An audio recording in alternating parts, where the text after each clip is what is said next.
చక్కగా మాట్లాడటం కూడా ఒక మంచి కళ అండి. ఎందుకంటే ఒక్కొక్కసారి చాలా సమయస్ఫూర్తి కూడా అవసరం. సమయస్ఫూర్తి లేకుండా ఇష్టం వచ్చినట్లుగా సమయం సందర్భానికి తగినట్లుగా కాకుండా మన ఆలోచనలు ఎదుటి వాళ్ళ మీద గనక వాళ్ళకంటే ముందుగానే మనం మాట్లాడటం మొదలు పెడితే ఎలా ఉంటుంది? ఇది కూడనటువంటి పని. ఈ విషయం ఎందుకు చెప్తున్నాను అంటే, రామాయణంలో హనుమ పాత్రని గనక చూస్తే చాలా గొప్ప వ్యక్తిత్వానికి, పర్సనాలిటీ డెవలప్మెంట్కి గొప్ప ఉదాహరణ హనుమ. రాముడితో మొట్టమొదటిసారిగా రామలక్ష్మణులు ఇద్దరిని కూడా ఆ ఋషిముఖ పర్వతం దగ్గర కలుసుకున్నప్పుడు హనుమ అద్భుతంగా మాట్లాడతాడు వాళ్ళని గురించి. మీ వేషం ఏంటి, మీ రూపం ఏంటి, చాలా గొప్ప రాజకుటుంబానికి చెందినటువంటి వాళ్ళలాగా ఉన్నారు అని చెప్పి చాలా మృదువైనటువంటి స్వరంతో మాట్లాడతాడు. మరీ వేగంగా కాకుండా, మరీ తొందరగా కాకుండా, మరీ నిదానంగా సాగదీసి కాకుండా, ఒక్క వ్యాకరణ దోషం లేకుండా చాలా చక్కగా మాట్లాడతాడు. దాన్ని చూసి హనుమ మాట్లాడే చాతుర్యాన్ని చూసి రామచంద్రుడే ఆశ్చర్యపోతాడు.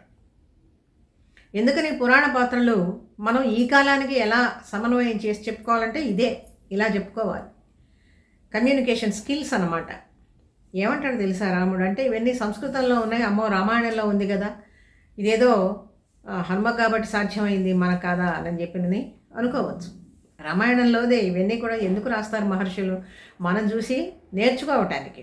కొత్త వాళ్ళు మన దగ్గరికి వచ్చినప్పుడు ఎలా సంభాషణ చెయ్యాలి.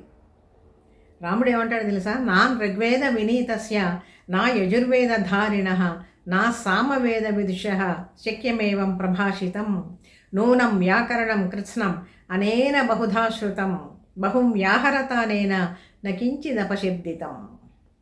ఎంతసేపు మాట్లాడినా కూడా ఈయన మాటల్లో నుంచి ఒక్క అపశబ్దం కూడా దొరలేదే.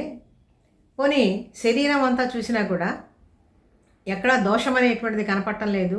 మనస్సులో నుంచి మాట్లాడుతూ ఉన్నాడు ఈయన. ఇట్లాంటి వాడు గనక దూతగా ఉంటే మన కార్యం చాలా తేలిగ్గా నెరవేరుతుంది కదా లక్ష్మణ అని చెప్పి రామచంద్రుడు ముందుగా మెచ్చుకుంటాడండి హనుమని. అంత గొప్ప నైపుణ్యం కలిగినటువంటి వాడు సంభాషణలో. అంత గొప్పగా మనం మాట్లాడలేకపోయినా కూడా ఏదైనా ఒక సందర్భం వచ్చినప్పుడు దానికి తగినట్లుగా మాట్లాడటం నేర్చుకోవాలి.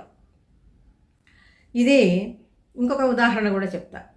ఒక అదృష్ట దేవతకి, ఒక దురదృష్ట దేవతకి ఇద్దరికీ కూడా తగాదా వచ్చిందట, పోట్లాట వచ్చింది.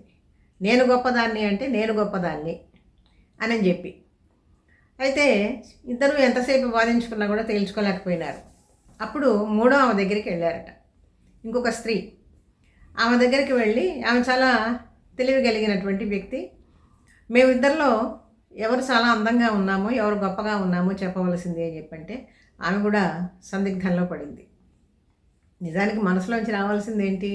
అదృష్టాన్నే ఎవడైనా కావాలని చెప్పి అనుకుంటాడు, దురదృష్టాన్ని కావాలని ఎవడో అనుకోడు కదా. అందుకని ఆ మాట మళ్ళీ బయటికి చెప్తే బాగుండదు.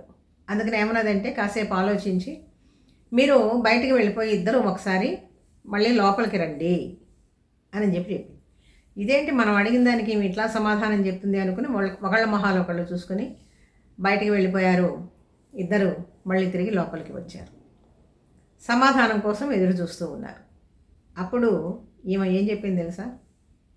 అదృష్ట దేవతని ఉద్దేశించి, నువ్వు లోపలికి వస్తే చాలా అందంగా ఉన్నావు, లోపలికి వస్తూ ఉన్నప్పుడు నువ్వు చాలా అందంగా ఉన్నావు.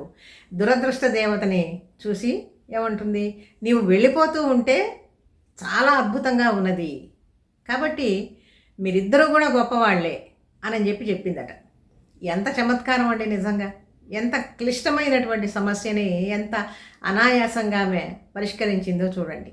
కాబట్టి ఇటువంటివి చూస్తూ ఉంటే సంభాషణ అనేటువంటిది ఎంత ప్రధానమైనటువంటి పాత్ర మన జీవితంలో ఉంటుందో దీన్ని బట్టి మనం అర్థం చేసుకోవాలి.